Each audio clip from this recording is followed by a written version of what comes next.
Teddy Feinberg, Brook Stockburger, I'm back. My buddy's back. God, it's great to be back. Brook was great in his solo effort. Well, you know. We just hug. I had to stand up. Yes, we did. In front of the world. It was sugar.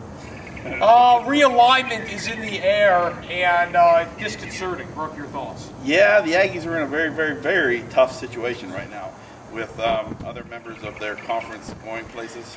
You know, the WAC. The WAC's just not going to exist as far as the football conference. Yeah, it's done. It's done. Yeah. No, I agree. I mean, it's not a good deal, and the Aggies, they're left out in the cold. I think a lot of it is just bad luck. I mean, they're in a bad location, I guess, from a geographic standpoint. They don't have any political pull, you know. I mean, no, that's the tough part. They're sandwiched between UTEP and UNM, and for whatever reason, those schools are kind of the bell cows in the region. And the Aggie football team, I mean, history's working against them at this point. That also hurts. It's about football success. It's about TV market. It's about overall financial commitment to the athletics department. I think the Aggies could very well fall short in all these. Yeah, exactly. You know, the Sun Belt's out there. You know, what else do you got? The Aggies, if they'd had several winning seasons, maybe got up the road to a couple New Mexico Bowls recently, they might have a little more push in that area. You know, obviously the basketball squad's doing well, and you have a couple options potentially for the Aggies. But well, the ironic thing is the Aggies have actually had a pretty decent year from a competitive standpoint on the field. I mean, you mentioned the basketball team made it in the tournament 2 of the last 3 years.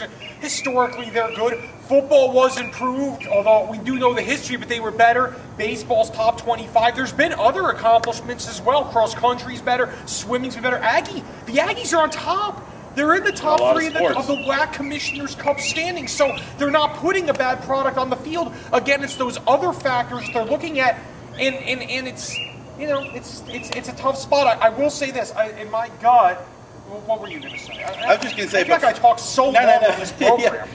You made great points, and those get looked at, but football gets all the attention.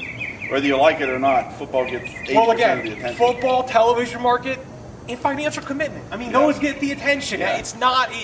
The Aggies really need to have a winning season in football. They really need to get the ball rolling there. I do think at the end of the day what's going to happen, the Aggies they're going to converge with the Sun Belt in some shape or form, whether it's as a conference affiliate in football and they'll find their Olympic sport somewhere else, or they'll become an independent in football and they'll come with a scheduling agreement with another conference, most likely the Sun Belt, to fill up, you know, maybe a third of their schedule.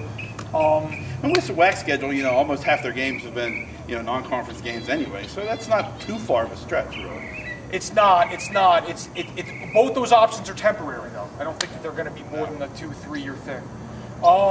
Let's also talk NFL draft very quickly. We had some Aggies. Well, we had one player get drafted, Jonte Green.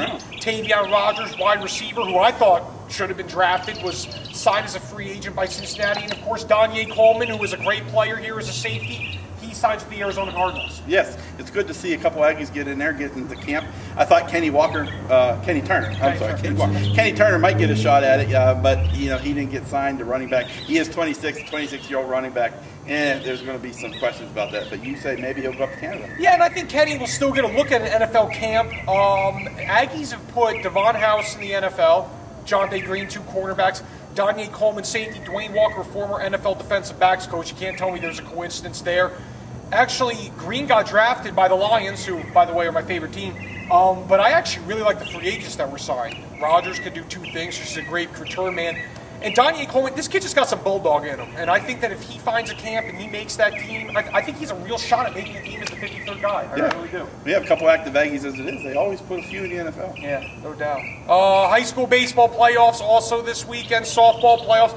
Softball's been a pretty disappointing district this year. Alamogordo actually was undefeated in the district, so actually I will say go Tigers. So I want to see Alamogordo be good. It brings up the competitive spirit. And then, of course, in baseball, Mayfield's been hot lately. I'm telling you right now, one team that's sneaky good, Gadsden. They swing the bat. If they take their offense with them on the road, they can pull off an upset. That team doesn't get cheated at the plate. Really like Gadsden. Sneaky good, great term.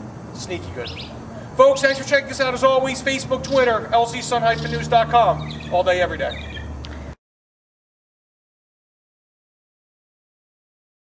The Clippers started off really well. And, you know, you saw some rallies, some big rallies in this playoff series. It'll be interesting to see what the Bulls do without Rose. You know, they won without him in the regular season. Will they continue that in the postseason? They'll beat Philly. I think that after that it could be tough. But one thing on the Bulls, I mean, they're one of the few NBA teams I can remember in recent memory. They play hard every second of the game. It's astounding. Tom Thibodeau is a great coach. I think the West is wide open, but I mean, honestly, the Miami Heat, I think they're going to win the NBA Finals this year. That's just me. Our colleague Lucas Pierman thinks Thibodeau should have been Coach of the Year, and I agree with him, actually. Popovich is a great guy. Hard to go against him, but what he's done in Chicago, what Thibodeau's done up there, and that team plays really hard. I thought there were some very good candidates, but actually after listening to Lucas's points the other day, which were that Derrick Rose was out, the Bulls really don't have a standout star after him, but that they had the best record in the league, that deserves some sort of recognition. So I see that.